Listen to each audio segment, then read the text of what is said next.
Lloyd. Why? Let me see. All right, so talk one. All right, so we're here. Yes, we're here. If you notice, I don't seem to be looking at the door. It's come have two cameras. I go one time. I'm gonna know if you look on the two of them one time. So I'm just go look, and I'm gonna look. I'm gonna do it like TVJ and CVM. Them something I go on. Hi, Nardia. Like gonna look away of them. All right, so we're here to talk about radical self-acceptance. Specifically radical self-acceptance as a part of self-love. Hey, bam. Oh, I'm so glad I'm finally catching a live show. I'm glad that you're catching it as well.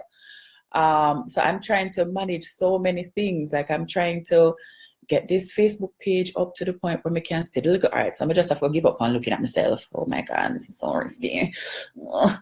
Right, and then try to put my notes because I made notes. I can't come here, come chat with some notes. Me dependent. I have notes. He's a nerd like that. Oh, my uncle is here, Ray. Oh yes, one by my magnet. All right, so here we go. So people, if you are talk to me and you don't see me responding quickly, it's because I am struggling to keep up with the two devices and also monitor the chats and stuff. But you know, just stick with me. Eventually, I'll figure it out. So for people who don't know, this broadcast is being brought to you in conjunction with Love Yourself Free, which is the event that I am co-hosting on the 17th of February. We think of it as another way to Valentine's. So we like to think of it as another way to Valentine's, right? Because Valentine's Day is one of those periods where it's great if you're in a couple, but if you're not in a couple, right? For all of the years that I was at UE, we never celebrate Valentine's Day. We celebrate like Singles Awareness Day, which now looking back at it, I realized that Singles Awareness Day really spells sad, right? It was a sad day. And I don't feel like one day should rake up so much trauma for people, right? And the fact that Valentine's Day can rake up so much trauma is a sign that there is some healing work that we need to do. There is healing work that we need to do because there's a whole heap of pressure to have a boo. And not just have a boo, but you're supposed to well happy. And not just supposed to well happy, but you're supposed to public with it. So, right? So when Valentine's Day come, you're supposed to get one big bunch of something delivered upon your desk. And, you know, everybody in the other girl, I mean, are supposed to badline you or whatever. Because, of course, Valentine's Day is pitched in a particular way to women where your partners are supposed to shower you with love. I don't know if there's necessarily as much pressure for it to go in the other direction. But if you're a woman, this is where the person is supposed to show that you are valuable by making this big production so everybody can see how much them rate you. My girl said it's a BS commercial holiday. Yeah, so it has become a very commercialized holiday, and it's, you know, it's guaranteed to sell out in chocolate and red and white and the little single row something them, right? And so what we're trying to do is to create a different type of space inside of this season, because love is important, whether we want to think about it as spiritual love or religious love, like a love for community, a love for friends, a love for self is important. And I don't think it's necessarily healthy for us to be walking around with this type of antagonism towards love. So, you know, what do we do? And I think there's definitely a space for us to need to talk about self-love. Right? Hey, Susaye. So one of my co-hosts, Dr. Susaye Rattigan is here. She just come up in the chat. She is a transformational life coach. And yeah, she really helped me get my life on track. And she's here in the chat now, and she's one of the people who's going to be co-hosting. The other person, I don't know if Kimberly is here. She's redefining _freedom, and she's like a self-care enthusiast, in particular a Black woman self-care enthusiast, right? So yeah, so that's what we're here to talk about, a little bit about self-acceptance and self-love. So the first thing that I want to say is that I'm not even really sure why I am doing a live talking about self-acceptance and self-love. I have notes, of course I know I have notes because I'm a nerd. I don't even know why I'm doing it, because it's something that I struggle with, right? This idea of loving myself is something that I struggle with, but I also know that it's something that I want for myself, right? I want self-love and I want self-acceptance. And I think I'm putting an emphasis on self-acceptance because of the way I think we start to hand out self-love as this kind of cure-all. If only you loved yourself, then you would do this. And if only you loved yourself, you would do that. And in a way, it's almost like we turn self-love into a type of weapon. We weaponized it. So a lack of self-love is like a diagnosis that we can hand out to people who are doing things that we disagree with. Back in the day, we used to say, oh, they're mad, oh, them crazy. Now we're like, oh, they don't love themselves. So if they stay in a job that they don't like them, them love themselves. If them over them love themselves. If them have a partner where we not really agree with, is because them love themselves. If them are mates or them are woman on the side, them love themselves. And even with my co-planners, that we have conversations about these things because we don't necessarily come from the same place and the same understanding of it. But I'm interested in how we are handing out self-love to people as this thing that is going to fix them automatically. But I think what we actually need to couple that with is self-acceptance, because it's really hard for you to deeply and in an unconditional way love yourself if you don't accept yourself, right? So it's for that reason that I want to talk about self-acceptance in conjunction with self-love. So when I started to think through this live, I started to read up on the phrase radical self-acceptance, because I hadn't even known that, I figured it never just come in my mind, so I never feel like me just grab it out of the ear. So I figured there was something about it, but there's actually a book that was written about it by this woman named Tara Brach, and specifically what she looks at is radical self-acceptance as a Buddhist guide to living without shame. Because one of the things that we struggle with is this shame around ourselves, and I can't accept myself because I've done things in the past that I'm ashamed of. Now, if anybody know me, if I have taught you, if you are friends with me, or if you even watch my vlogs, then you will know that I have done some shameful and scandalous things in the past, right? And of course, I have deep shame around them. And because of the deep shame that I have around these things, I have withheld love and acceptance from myself for years, almost as a type of punishment, or because I thought withholding those things for myself would hold me accountable to the wrongs that I had done. Oh my God, Tess Marie. Oh, Dr. Molly. Okay, right? So it's not through that book that I came to the term radical self-acceptance. I actually came through work of, I've never heard her name pronounced, so I don't know if this is how it's pronounced. I think it's Pema Chodron, who is also Buddhist. And there's this, I'm gonna tell you what, there's a thing that Tracy Ellis Ross was doing an interview, and she said that the turning point in her relation with herself was when she read this quote from Pema Chodron. And she says, right now, can you make an unconditional relationship with yourself?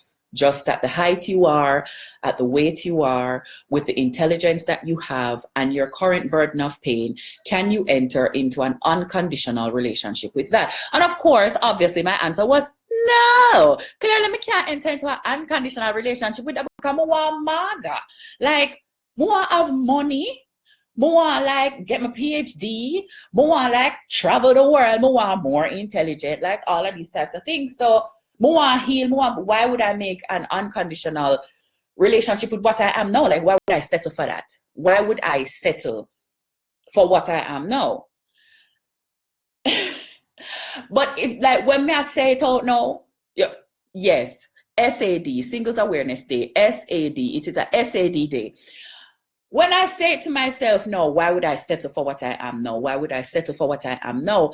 Then you really actually start to hear the messaging that I was giving to myself. Who is that? Garcia, Aqua, Bliss. They go hand in hand. They do, right? So big up to my people who are also watching over on Facebook versus at the MooreTalkJa page. Right. So for years, I gave myself this message. Why would I settle for what I am? Why would I settle for what I am? Why would I settle for what I am? And it's obvious what I was saying to myself, that what I am is insufficient, right? Why would I say that to myself, right? And eventually, after I had picked myself apart for years and years and years, like I really had to go back to it and say, you know, that's not a message that you want to send to yourself. It is a very unhealthy message to send to yourself. And then also I had to ask myself, well, suppose I never became more than what I am now. Suppose I never lost weight. Suppose, all of the diets failed and I could have never work out the money for God to suck it out with liposuction, or I suck it out and it come back and I just never lost the weight. Suppose I never got the PhD, like I could never find the money, I could never find the energy or whatever to actually go and do the PhD.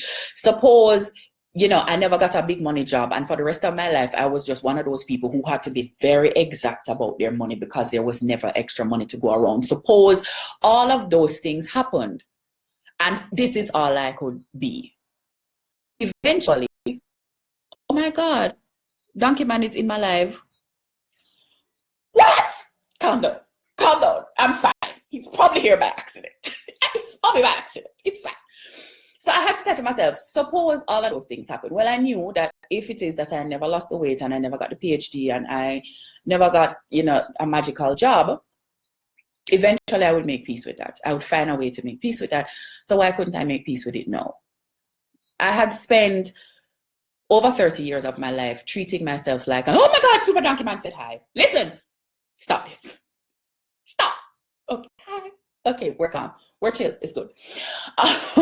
So if I could make peace with it in the future, why can't I make peace with it now? And more than that, what am I holding back from myself by refusing to make peace with who I am? If it is that I really say to myself that my time is important, reclaiming my time, if I can believe that my time is important and every day of my life is important, then why would I keep myself inside of a cycle of non-acceptance that makes me feel terrible about myself? And sometimes the feeling terrible about yourself, I know something will come up front, come jumping at your face, it's not something where I come beat you up. Because sometimes when I look out for, we're moping around and I feel so unhappy and I feel like I can't go anywhere. That's not what it's like. It's just this feeling like you can never actually be satisfied, a feeling like nothing that you do can actually be good enough. You just feel as though you never feel fulfilled. Why would I keep myself from fulfillment just based on my relationship with myself? So I knew why I didn't want to make peace with myself. One, because there are things about myself that I genuinely never liked. No, really? Angel Eve? This is you come with? Why? Don't you have something doing in your foreign country? I knew why it is I didn't want to make peace with myself, right? I didn't want peace with myself because there are genuinely things that I didn't like about myself. I had wronged people. I had hurt people in the past. I had allowed people to do things to me that I should have stuck up more for myself. I had done harm to myself with my own thoughts and my own words. I did have some bad ways, like I have rage and I have a tendency for gossip and I have a tendency for procrastinate. I'm gonna like them something about myself. And if I accept myself, then what? Right? And the other thing is, I don't know if this radical self-acceptance something gonna make me turn worthless. Like if you accept yourself, so aren't you just going to turn worthless and stay the version of yourself that you are, right? And so I had to sit with that. If me never turn out to nothing else, would this be enough? And also, does accepting myself mean that I can never change and become anything else? And it doesn't. Radical self-acceptance doesn't mean that you will never ever change. It doesn't mean that you do the bad things that you want to do.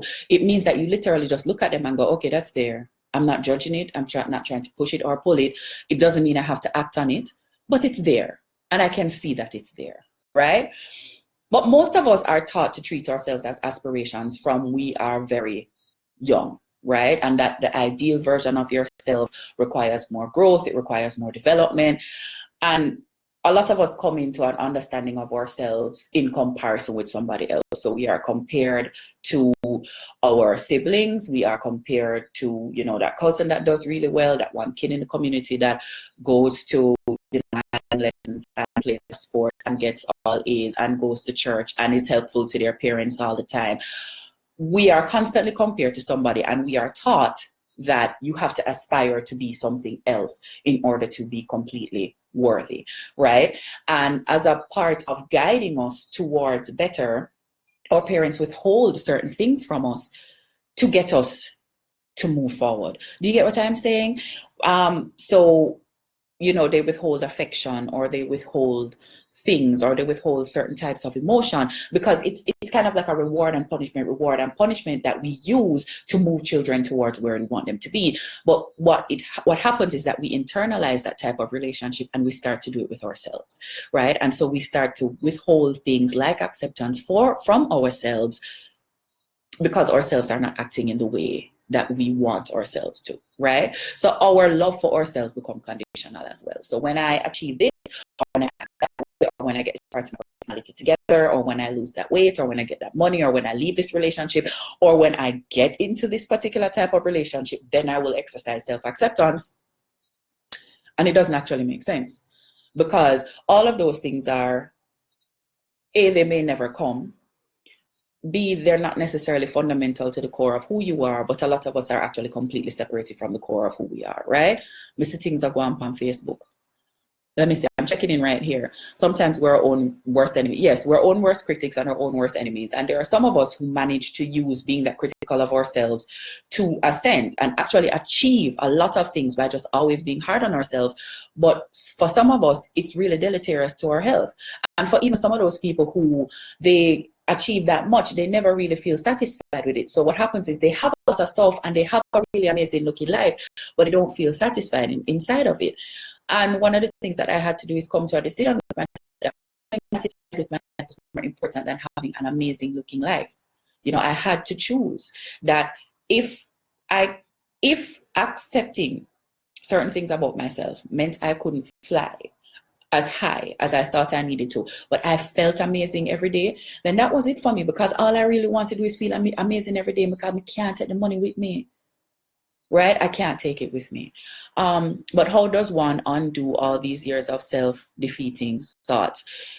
It's hard, and see, I think Garcia is answering, it's accepting yourself and living in the moment. I think that, and I'll get to that a little bit further, but I think we actually have to become deliberate about going on healing journeys. You know, there's a way that we accept that being hurt is just a part of life, and that life just kind of feels terrible, and we don't make it a priority to actually do things to heal ourselves. But I think that we actually need to. Travis is saying you have to love yourself before you can love, and Angel is saying self-acceptance leads to self-satisfaction.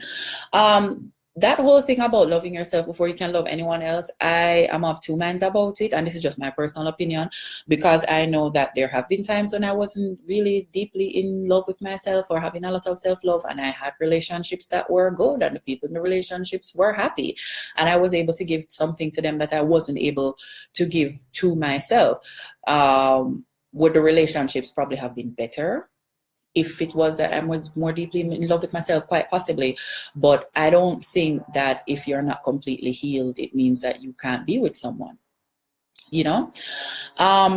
So back to what I was saying. So because we come into these conditional relationships and we understand that acceptance is conditioned on achieving certain things and performing in certain ways, we set up conditional relationships with ourselves where we pass love and acceptance to ourselves based on how we act and what we achieve, and all of these things.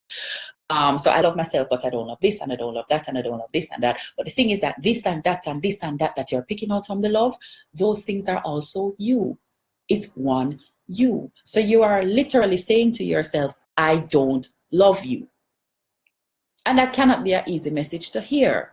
Right? So you are trying to move yourself towards being a better person by picking out the aspects of yourself that you're going to accept and making clear the aspects that you won't, but you're actually doing more damage, because you're splitting yourself up, and literally I take one knife and I joke that on you and be like, oh, I'm not joke that on you, so everything all right. At the one hand, if it bleed out over yourself, then the whole body go dead. So you have to take time with yourself. Right? So at this at this point in my journey, like going through things with myself, if I don't know me, I don't know some I got through things, right? The whole thing just start feel overwhelming, and I'm like, honestly, me can't, but like I self-work something and I really worth it. I feel like plenty of people watch plenty movie about lives in New York City, and people them in New York seem very unhappy and very fashionable at the same time. I watch Who Wears Prada. Miranda Priestley is very well. She do it very well. She's not happy, but everybody wants to be her. Why am I going on this self-acceptance journey? Right? I'm just ready to give up. But I can't because I know better, and I watched the end of the movie and I know that she's crying and she's sad.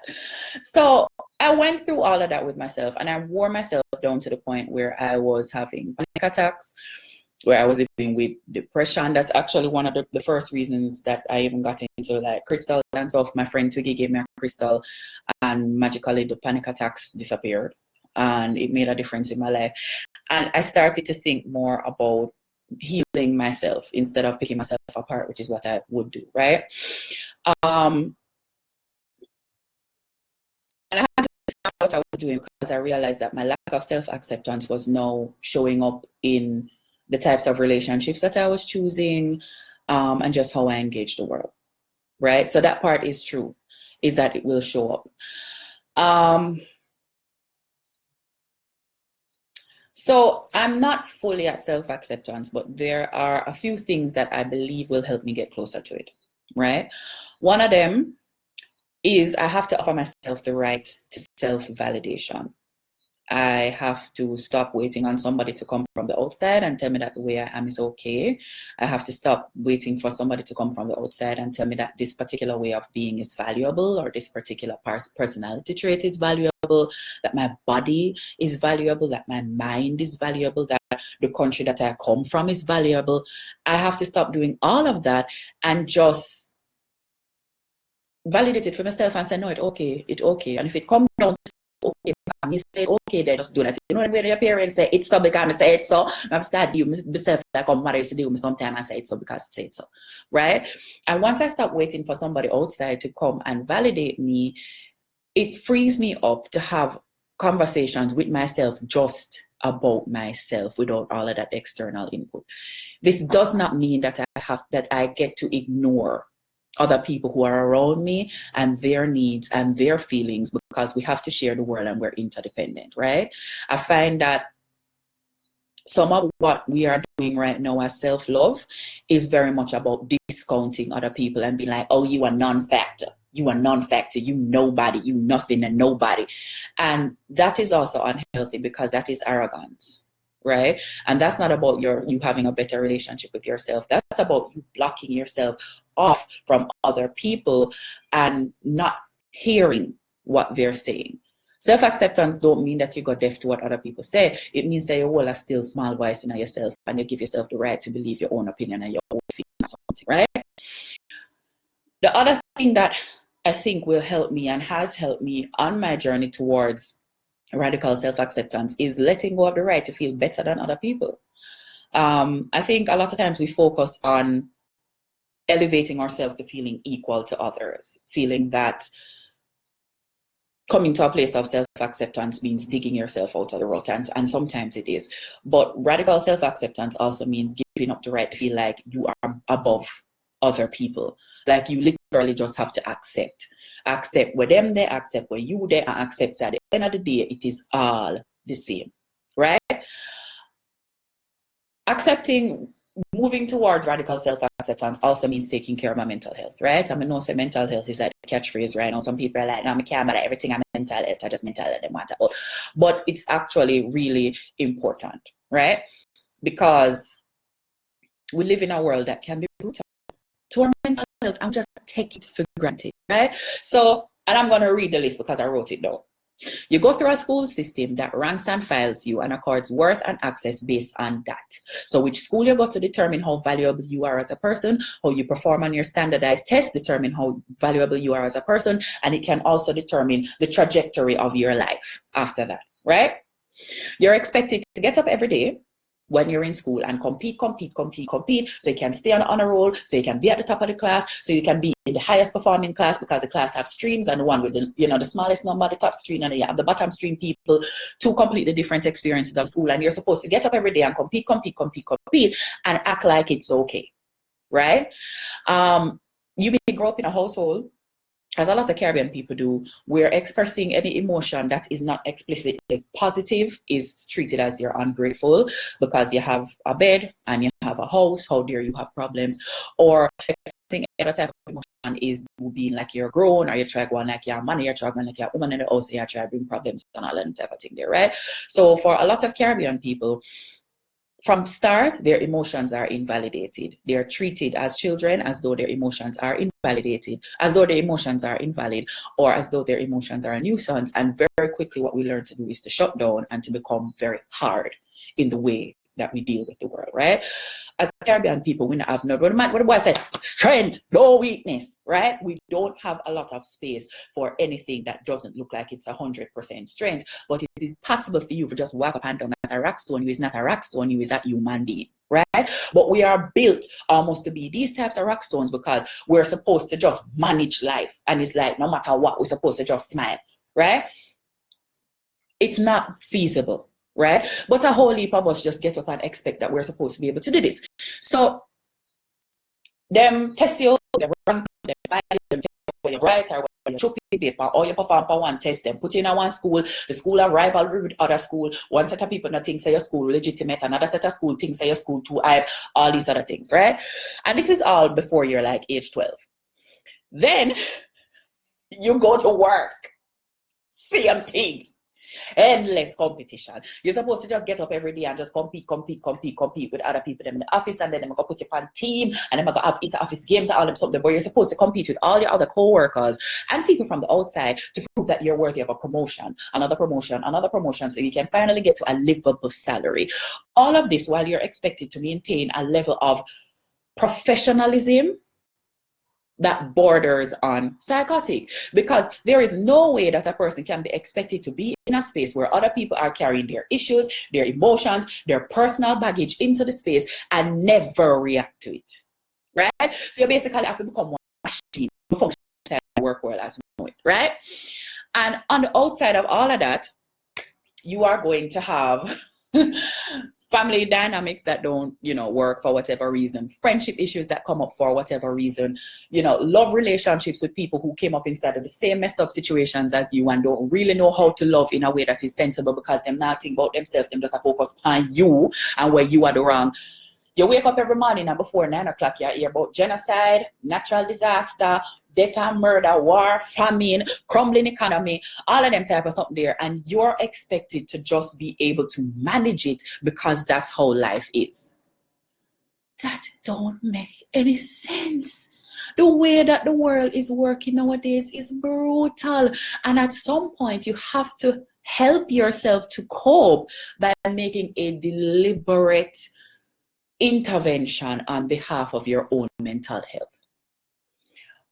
Radical self-acceptance often requires that you take care of yourself in a way that is on purpose so that you can clear out some of that baggage and actually come to what is yourself. So you can get rid of some of that excessive stimuli and come up with what is yourself so you can sit down with yourself in a one little gentle way, right? Another thing that I think will help on the path towards radical self-acceptance is really reminding yourself that you're worthy. When I put up the thing that said I was doing this live today, somebody reached out to me and he said, I would really love if you could talk about mental health. And in particular, a lot of my friends are just breaking down every day. They're depressed. They feel like they are broken. They feel like they are worthless. They just don't understand their own value. And it's true, because when you think about it, how much time is spent telling you that you're worthy and that you're important? Not a lot. Maybe if in a moment where you've achieved something, then all of the excitement will be about you, but it's not a conversation that people have with you to just say to you that no, even if you don't achieve anything, you got up this morning and you're worthy. Which is why the work of people like Damian Williams is so important, because literally his foundation is built on the idea of telling people you're worthy. I am worthy. You're worthy. And you don't have to do anything to be worthy. You are valuable just as you are in your body and with your mind and with the horrible things that you've done and with being a matey and breaking people's heart and thieving something and whatever. You're still worthy. There's still good inside of you. You probably need to make better decisions. You probably need to make choices that will allow you to live more sustainably with the people around you, right? But you're worthy, and it's the people who have been traumatized through their life and I come through that trauma upon you and I tell you, say, you're worthless and you never got turn out to nothing and you're loose and every man you're dead with and you just like turn out like your papa. You're worthy. None of that is true. None of that is true. Right?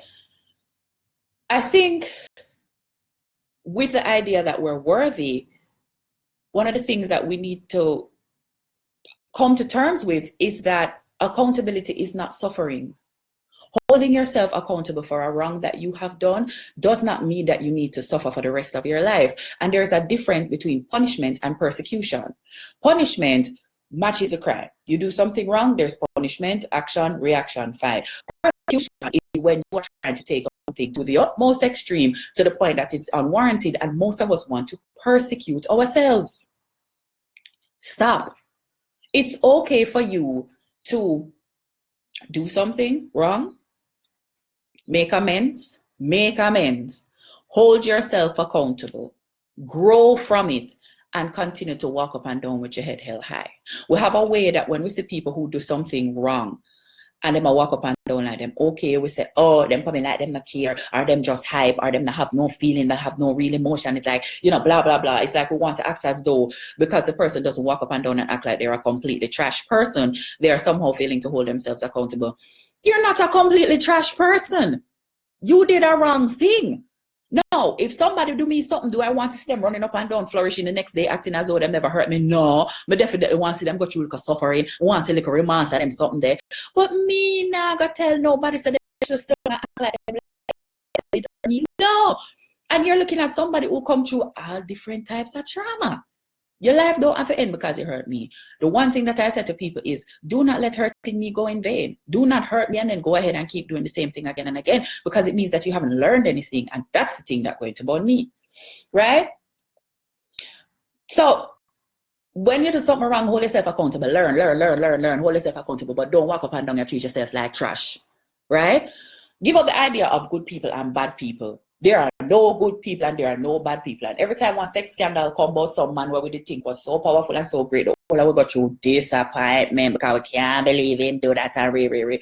Me not shocked. Everybody capable of anything.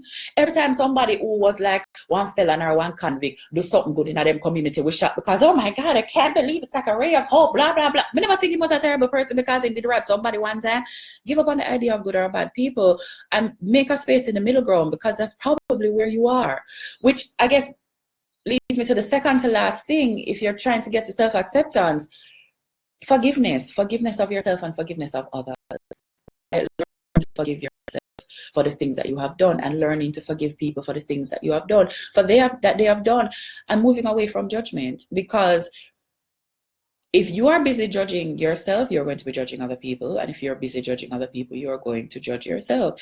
You know, that internal relationship does determine some of the outside. It's not the only determinant, but it does determine some of it. And you have to move to a place of forgiveness. I cannot keep on whipping myself for the things that I have done and saying that, oh, I am accepting myself. At some point, I have to move to the next level. You have done wrong. For some of us, continuing to beat ourselves is a way of actually letting ourselves off the hook. Or if I'm continuing to punish myself for it and I feel badly about it, then, you know, that's all I need to do. No, you actually need to probably go and apologize to the person. You probably need to make amends. You probably need to, you know, fix up the part of them life that you did mash up with whatever you done, you know, whatever that situation is. Even if you don't go and do anything, sitting there and punishing yourself, it's not work. It's not productive work, right? And the ninth thing for me, which is the final thing, is on this journey to like radical self-acceptance, you have to prioritize your healing. You have to prioritize your healing. And a lot of us don't think about healing. We just expect ourselves to go through life and take the battering and the bruising. And we know it's a life will wear you down. You know that life is wearing you down, with a difference between how a child acts and how an adult acts.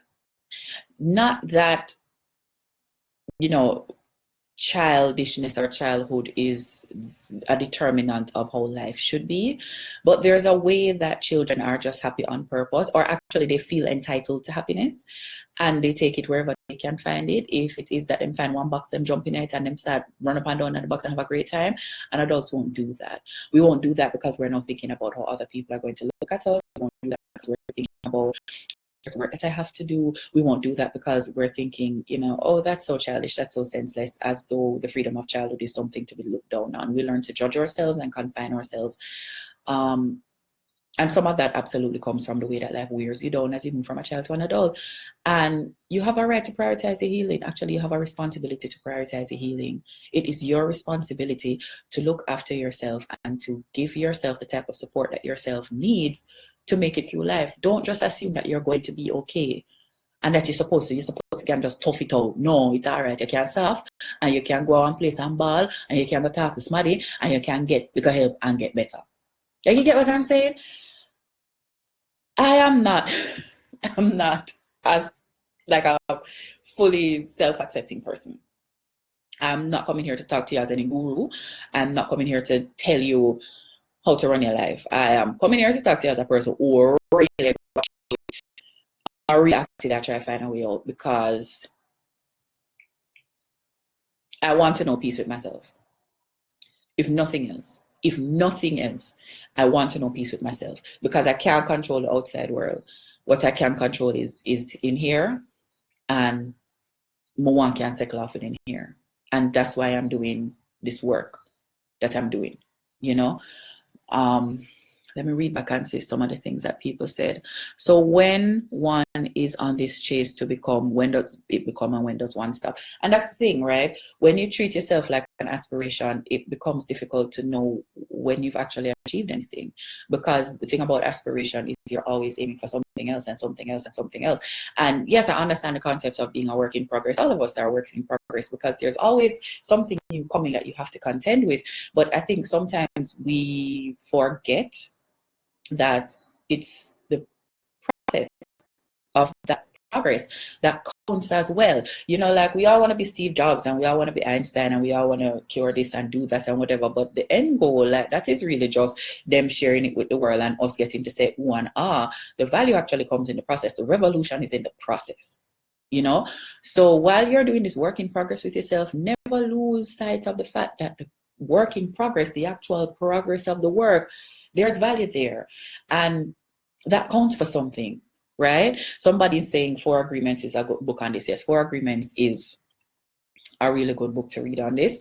Another book that I read that I avoided reading for a long time, but finally read and it helped me is The Power of Now, because it kind of helped me to settle myself into where I am and to stop being so distracted by what happened in the past and what's going to happen in the future, and also to take hold of how my pain was acting for me, how I was reacting to my pain versus how I actually wanted to react to things. Find the things you are passionate about and become engrossed in that. The rest of the world will endlessly pull you down, but you can't affect you if you're absorbed with your own goals, passions, and journey. Yeah, and that's real. Is when I think about the moments that I am fully present is moments when something happen and it just take me over. I never plan feed. You know, on the door, my brother stand up there and him come from foreign and I never know. You know, me show up somewhere and somebody, there's this perfect thing where me just never expect forget, and it's there and I'm so happy and I'm so excited. And I'm only thinking about that thing in that moment. I'm not thinking about how I look while I'm jumping up and down. I'm not, none of that. I'm just thinking about this thing. And I'm completely present in myself and I'm accepting how I'm reacting to the thing and I'm loving how I'm reacting to the thing. And so much of it has to do with being present, right? No sense at all for please upload this to YouTube. I need to share with friends that had MB. Yes, I will upload it after. So let me see, let me try to go through what people have said. Sometimes you just have to ignore the negative news, but to make it through the day. Yeah, and that's the thing, right? The way that the world is set up now, so much of our days can feel like it's premised on survival. Like, how do I just make it to the end of this day? Like, how do I just get out of this with most of my sanity intact? And it can be hard. And so because of that, I deliberately don't engage in news until about 12 o'clock. I don't, because it's about creating a safe space for myself. And you have to be deliberate about that, about creating safe spaces for yourself. It's okay to want to do that.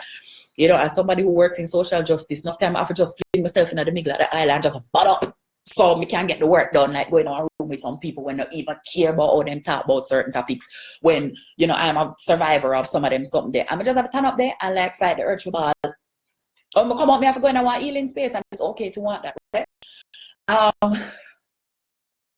And so it's these types of things and these types of conversations and these types of needs why it is that I'm doing, Love Yourself Free with Susaye and with Kimberly, because we need healing spaces. As far as I can tell, we need them.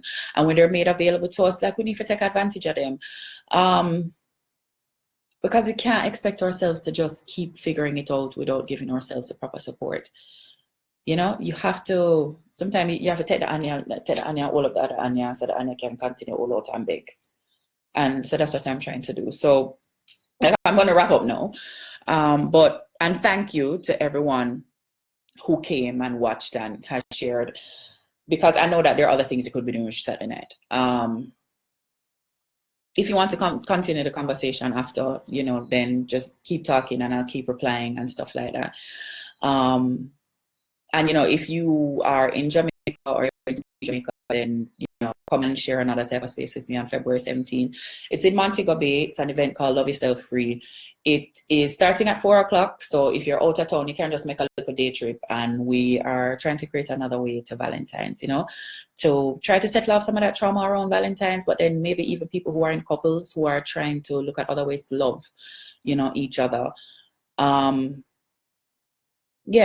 We're going with Sip, Share, Heal, because it really is a space that's premised on sharing. Just carry yourself and come put on yourself, and all of we are just dead it as we self.